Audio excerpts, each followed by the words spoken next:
So just to provide some high-level context, in addition to the state-level services that the state library provides, it also provides state assistance to local libraries through a number of programs.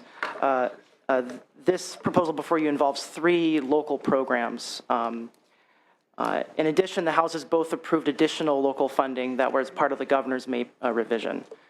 The main difference here is that the Senate chose to augment the one-time funding by another $2.5 million, and then in addition provided additional funding for 2 other local programs. In this particular case, we do recommend going with the Assembly. We think the Senate's goals could be achieved with Assembly funding. We're happy to walk through the specific local programs and our recommendations on each if that's helpful. Curious, how would we provide for the California Library Services Act, the Career Online High School Program, and the broadband equipment grants with the Assembly funding, which is 0? Right. So in the case of the CLSA funding, the lending and loaning program that supports the interlibrary loan program, funding was dramatically cut beginning in a few years ago. I can't remember the exact year. Since that cut, only 2 libraries systems stopped providing services, and since then one has chosen to provide services again. So in our view, the funding isn't entirely related to whether or not those libraries choose to be a part of that, choose to provide services for the interlibrary loan program. In the case of the Career Online High School program, we don't take any, it's unclear whether or not it's effective or not. We don't take any position on that, but we would note that in our view, it tends to be more focused on adults, and so it's an adult education program. And we've recommended, as part of the adult education block grant program, we don't expand any programs outside of that block grant program. We continue to consolidate adult education programs within the adult education consortia. So rather than providing an additional portion of funding outside of that, the consortia would be able to fund those programs through the MOU process. Right. And as you had mentioned in the May revision, there's, I think, $3.7 million for a number of other library-related services. Right. That is not in conference because... That is not in conference. That included funding for a contractor to help implement the internet initiative that happened in the last budget year, as well as literacy programs, and as well as funding for the literacy programs. Right. That's correct. Okay, Ms. Bosler. The only thing I have to add is that we do support the Assembly's version. That we did recognize the importance of many of these programs that the libraries do deliver that were cut during the recession, and did provide $2 million ongoing in the May revision for those programs, and then another $1.5 million one time that will continue to build out the broadband network that the libraries connect to, and obviously libraries are one of the places many low-income people do access the internet, and so that is an important thing that we started investing in last year and continue in this budget. And so our main concern with augmenting above that level is obviously just collectively committing to significant more ongoing general fund spending. And Mr. Constantouros, to give us a little more historical perspective, what kind of state funding was there for local libraries prior to the crisis of '08? The primary local assistance program for the libraries has been the Interlibrary Loan Program, or CLSA, and that supports the state's mission to ensure that anyone who lives in any portion of the state has access to resources. If their library doesn't own that, they could get it from another library. In addition, in recent years, we've also provided funding for the literacy program that you mentioned earlier. That provides basic adult literacy services for adults with no literacy skills, and it does so on a volunteer basis. Do you know what the dollar amounts in rough numbers would have been prior to '08? Wasn't it much higher? It was much higher. Double digits at least? I don't have the exact figure. I can get that for you. Well, for the CLSA, I believe it was in the 12s or 14 millions. Yeah. In the following year, it was cut to 0, and since then, it's been about 1.8 million. much by the legislature's intent to begin to restore. So again, I ask just for the historical perspective is I believe how that's correct. minimal we're still at even today. Senator Nielsen. Well, analyst forgets the Library Foundation program that went in, I think, in 1981 and was continued till, I think, about 4 years ago.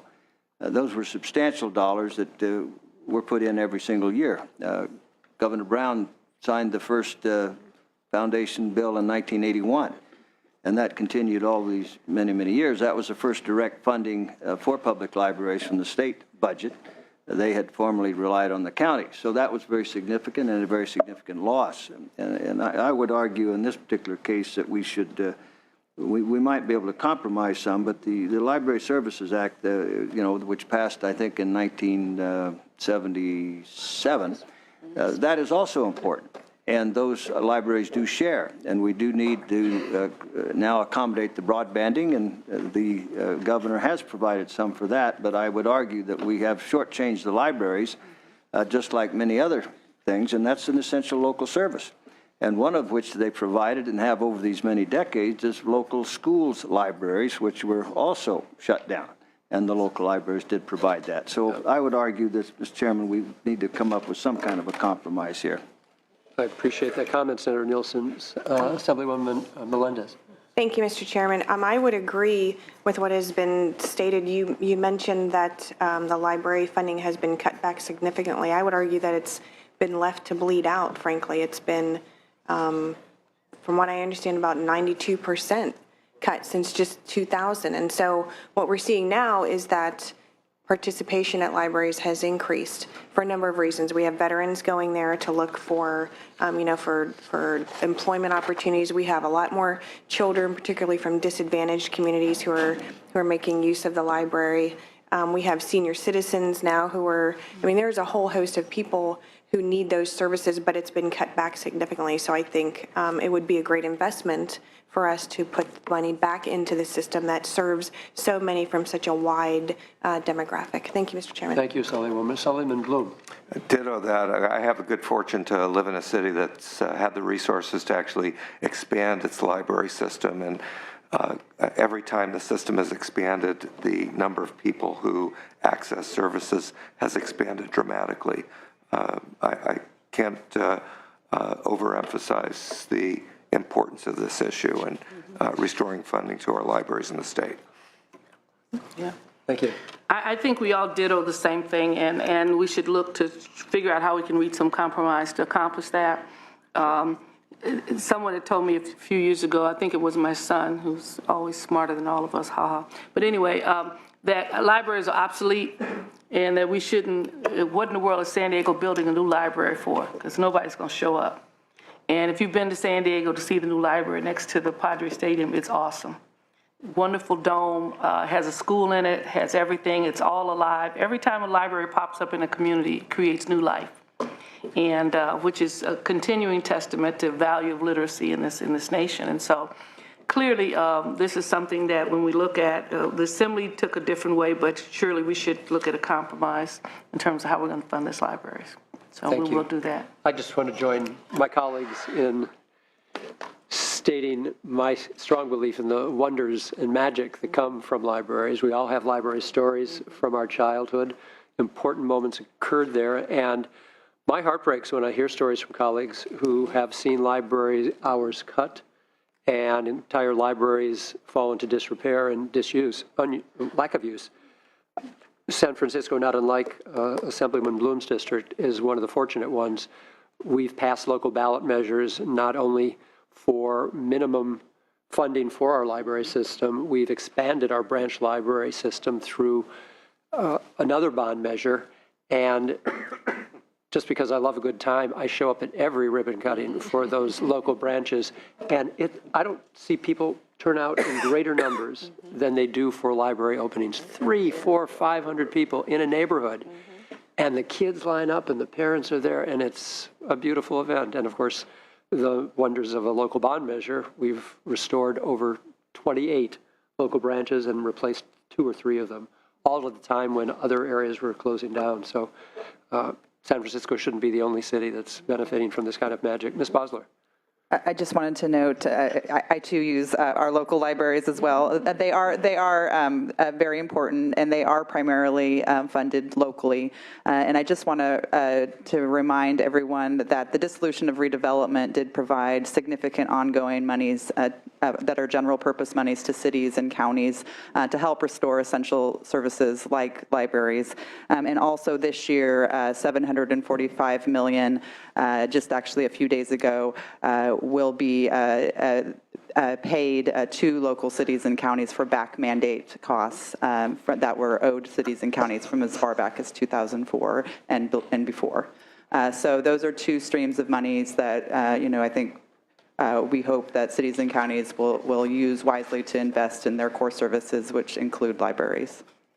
Mr. Chairman. Thank you. Yes, Can I just Assemblywoman, go add a ahead. point? Thank you, and I know we want to wrap this one up, and I really appreciate the comments made about the money that's being returned to cities, but the reality is there were many things that were neglected during that time, and that money is going for other things that are, just basic services, and frankly, the libraries tend to get pushed, and other things tend to get pushed to the bottom of the priority list. So if we were to, at some point, refund all of the money that is owed to local municipalities, then maybe libraries would get back on top of the list. But I don't think that's happening right now, not to the extent that I think we would all like to see. Thank you. Thank you. So moving on to the Student Aid Commission. Thank you, Mr. Konstantoris. Mr. Golizewski, you're going to take over? Paul Golizewski with the LAO. So the first proposal with Student Aid Commission is for Cal Grant competitive awards. Both houses took action to increase the number of awards. The governor did not have a proposal in this area. The Senate increases the number of awards by 7,500 and the Assembly by 27,500. The Senate proposal, the cost would be $18 million, and the Assembly at $68 million. These awards are available for students who are not typically not eligible for the Cal Grant Entitlement Awards. They tend to be older students, non-traditional, not the type of students that are the graduating seniors who tend to get the entitlement awards. The Student Aid Commission makes the awards based on academic achievement and certain other factors as well. The commission reports that about 300,000 eligible students had applied for awards in the most recent year, and current state law authorizes only 22,500 awards, so the demand for the awards currently exceeds the supply. In terms of thinking about your decision on this issue, obviously one of the goals of the main goal of the Cal Grant competitive program is to allow students who otherwise might not be able to go to college, to attend college. The state doesn't unfortunately track data on whether or not the students who apply for awards and don't receive them end up going to college. Nonetheless, it does seem likely that increasing the number of competitive awards would increase access for certain students. One other note that I'd mention is that the costs in the out year for each proposal would grow because the awards are made initially and then students renew them. So in the out years, the costs for both Senate and Assembly proposals would more than double. So as you mentioned, we have a statutory cap of 22,500. Do you know how many eligible applicants are turned away each year? I think it's a huge number. Yeah, the commission reports about 300,000 eligible students had applied. 300,000. And those are all eligible? That's my understanding. Yeah. 27% got grants. Ms. Bosler? Yes, the governor's budget did not have any changes to this program, and I would just note that the Assembly's version would add $234 million ongoing, and the Senate's version would add $65 million ongoing. So our main concerns about these augmentations are just the overall ability of the state to be able to sustain its balance over the next several years. Thank you. All right, to be continued.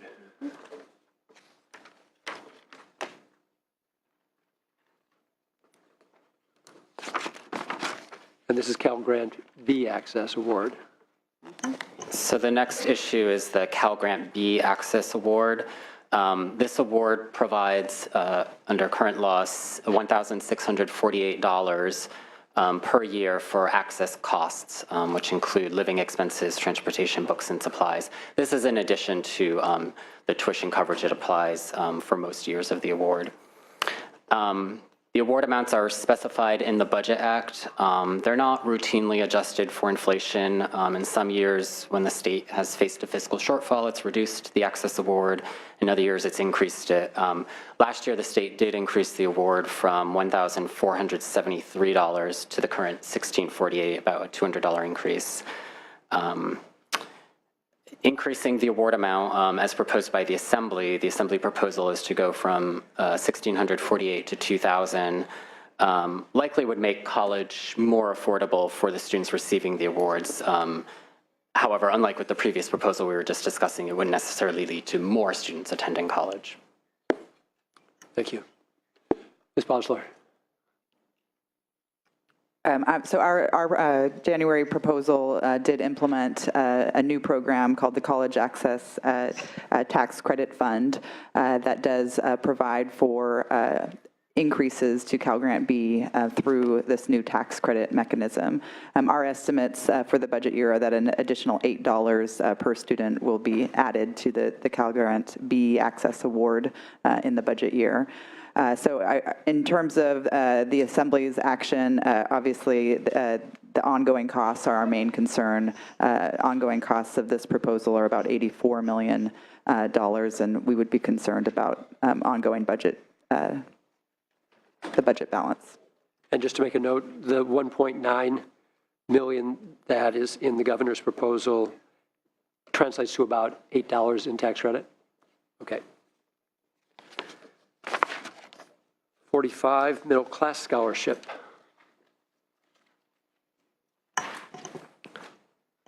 As you know, this is the first year of the middle class scholarship program being implemented. In the current year, it's providing about $62 million to about 85,000 UC and CSU students. The program provides partial tuition coverage for students that don't qualify for Cal Grants and meet certain income tests. It's being phased in over 4 years. This is the first year. The award amounts will go up in future years. So they're scheduled to increase from 10% of tuition this year to 20% next year.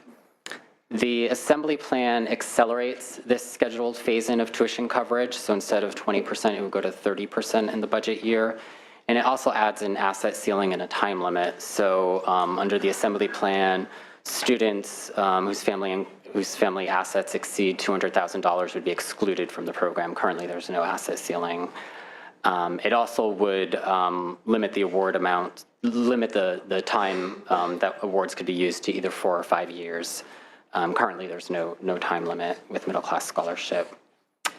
The Senate plan would phase out the program altogether. It would grandfather in current recipients. So if you have an award now and you're a sophomore, you would continue to get an award throughout your years, but no new awards would be made under the Senate plan. So the Senate plan has $104 million in savings associated with it. The Senate redirected that funding to CSU and other financial aid programs. This program helps, as we discussed in the previous item, it's a program that helps certain students with affordability. It probably isn't leading to increases in access since these are students who probably would have attended college anyway. Thank you. Yes, Senator Nielsen. And before we get into this, I just want to state that clearly the Senate has its SB 15 repurposing of significant amounts of money from the middle class scholarship has just been shared with us, and the Assembly has now recognized that there needs to be some asset testing and some other refinements to what we passed last year. I know that the Speaker and the Pro Tem are in deep discussions on this right now, so happy to take any comments folks have, but since we're not going to decide this here today and this is being addressed, we've probably saved just a little bit of time. I'm moving on, but go right ahead, Senator It's been Nielsen. widely supported by both parties, Mr. Chairman. I'm sure we can come up with something. And what I hear is that we may actually find some good resolution in it that will benefit all concerned. Anyone else? We'll move on to 46. And 47, and then we'll have completed higher education. So this is the assumption program of loans for education. I know this is a big issue for Senator Pavley in particular. And the Assembly has a proposal. Yes, the program, it's also known by its acronym APPLE. It's a loan repayment program for teachers. Awards are typically given to college juniors or seniors or students in teacher preparation programs. That's when you would receive your award. And then loan repayments begin after the recipient has been teaching for 1 year. So that's why there's no budget year costs associated with the Assembly proposal. We would estimate in the out years it could reach a few $1,000,000 annually, but there wouldn't be any costs in the budget year. Would it be just that, just a few million? Yeah, that's what we're estimating. Okay. It's for 1,000 new awards. The repayments are only made if the awardee teaches in certain subject areas or in certain school locations, such as low-performing schools. And the goal of the program is to address teacher shortages in these subject areas and these locations. The last time the state issued new awards was in 2011-12. The state's currently spending about $19 million for the roughly 6,000 awards that it had made in years prior to that, because we continue to pay off loans for people who had received them prior to stop issuing new ones. The state hasn't ever formally evaluated the program to see if it's meeting its goal, which would be to attract individuals into these particular areas. Would you like to do an analysis? We've looked into it, but would not recommend a formal reporting requirement.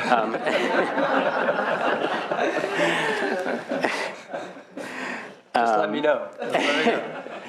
So it's not clear if the program's repaying loans for individuals who would have become teachers anyway. That's the key piece of information that we don't necessarily have about it. And moreover, when we reviewed the program, we found that other tools such as direct salary increases tend to be cited in literature as the most effective way to attract individuals into teaching, because this program only really targets students with loans. If you don't have a loan, you're not going to be attracted to teaching through this program. So we also, one other piece of information we found when we reviewed this program recently was that the federal government does have a very similar loan repayment program for teachers. And a recent Government Accountability Office audit from the federal government found the federal program to be severely undersubscribed. And we just note that that program is available for California teachers at no cost to the state. Thank you. Ms. Bosler. Yes, we didn't have any proposal on this item, and would just note that ongoing costs for the Assembly's proposal would be around $4 million annually. Mr. Golodzuski, you said that the federal program has gone undersubscribed? Mm-hmm. Yeah, there was an audit released just a few months ago where the GAO tried to estimate what % of eligible teachers were participating in the federal loan program, and they found it was less than 1%. They weren't entirely sure of the reasons other than a general lack of awareness of the program on the part of teachers as to why that was. How is it that we need general fund monies to backfill a loss of federal funding if there's undersubscription? Well, the two programs aren't related, and the Assembly proposal isn't to backfill federal. There's no connection. But the governor's proposal is.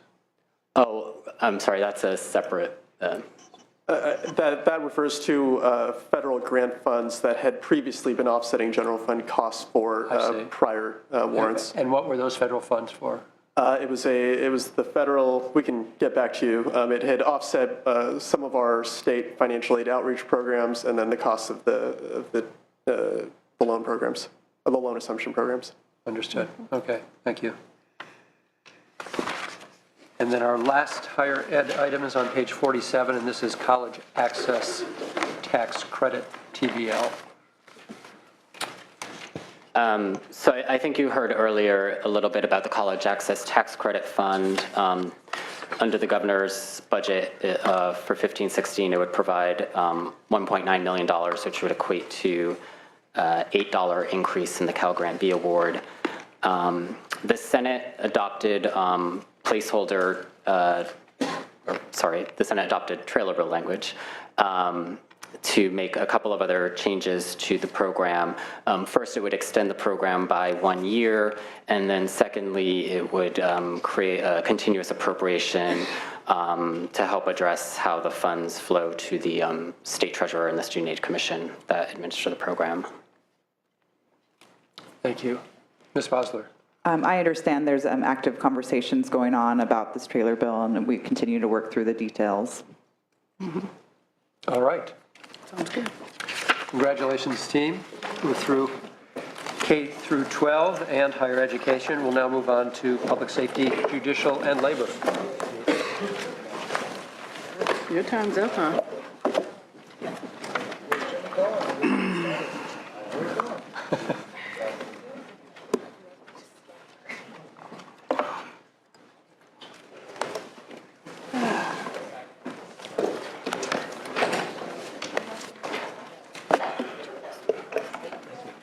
Yes.